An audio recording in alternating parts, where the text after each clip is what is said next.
দেখো 5 নম্বর প্রশ্ন বলছে যে কিউ সমান এক্স ওয়াই এবং আর সমান এম এন এল হলে পি কিউ এবং পি আর নির্ণয় করো, অর্থাৎ পাওয়ার সেট নির্ণয় করতে হবে। আর পাওয়ার সেট নির্ণয়ের ক্ষেত্রে পি পাওয়ার এন এর একটা উপাদান থাকে, যেমন 2 পাওয়ার এন 2, আর এখানে এন এর উপাদান সংখ্যা কত 2, তাহলে এই কিউ এর ক্ষেত্রে উপাদান সংখ্যা হবে কত, অর্থাৎ 2 পাওয়ার এন, এন এর মান কত এখানে 2, অর্থাৎ এখানে কিউ এর উপাদান সংখ্যা হবে 4টি। আর আর এর ক্ষেত্রে এখানে 2 পাওয়ার এন, এন এর মান হচ্ছে কয়টি 3টি, তাহলে 2 এর কিউব করলে কত হয় 8, অর্থাৎ আর এর ক্ষেত্রে উপাদান হবে কয়টি 8টি। তো দেখো দেওয়া আছে কি,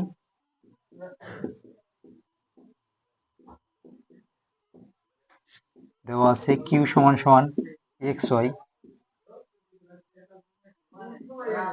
আর সমান এম এন এল, তাহলে আমাদের পি পাওয়ার কিউ নির্ণয় করতে হবে।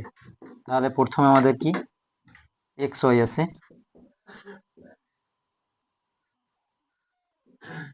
অর্থাৎ প্রথমে আমরা দুইটা, তারপর নিব একটা, এক্স ওয়াই, তারপর আমরা বলছিলাম যে এখানে উপাদান সংখ্যা হবে 4টি, অর্থাৎ একটি দিতে হবে ফাঁকা সেট, এবং এই সেকেন্ড ব্র্যাকেটটা দুই সাইডেই দিতে হবে। এরপর দেখো এই পি পাওয়ার আর, এখানে এই আর এর উপাদান সংখ্যা ছিল কত, এন এর মান আসছিল 3টি, তাহলে পি পাওয়ার আর এর উপাদান সংখ্যা হবে কতটি 8টি। দেখো প্রথমে আমরা 3টি লিখবো, এম এন এল, অর্থাৎ প্রথমে আমরা 1টি 2টি 3টি এভাবে লিখতে পারি, বা 3 2 1 এভাবে লিখতে পারি। তাহলে আমরা 3 2 1 এভাবে লিখি, এম এন এল, তারপর কি এম এল এম এল, তারপর হচ্ছে এম এন, প্রথমে হচ্ছে এম এন, তারপর হচ্ছে এম এল, তারপর হচ্ছে এম ডি আর হচ্ছে না, এরপর হচ্ছে এন দিয়া এন এল, এরপর দেখো একটি করে এম, তারপর এন, তারপর এল, এরপর আরেকটি কি ফাঁকা সেট। এই এটা ছিল আমাদের এই পি পাওয়ার কিউ এবং পি পাওয়ার আর, এই দুটোর উপাদান নির্ণয় করতে বলছিলে, আমরা নির্ণয় করলাম।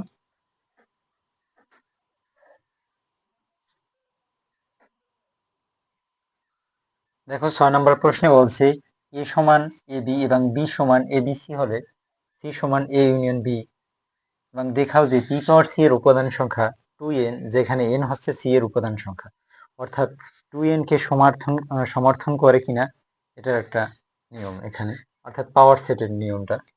প্রথমে আমরা লিখবো যে দেওয়া আছে কি,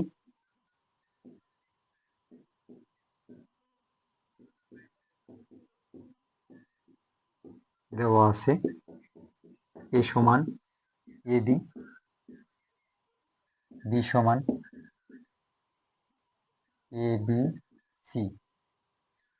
এবার দেখো এই সি সমান কি হবে, এটা আমাদের দেওয়া নাই, এটা বের করতে হবে, অর্থাৎ সি সমান কি, তাহলে আমাদের A union B, A union B, এর মান হচ্ছে আমাদের এ বি, আর বির মান ইউনিয়ন বির মান হচ্ছে এ বি সি।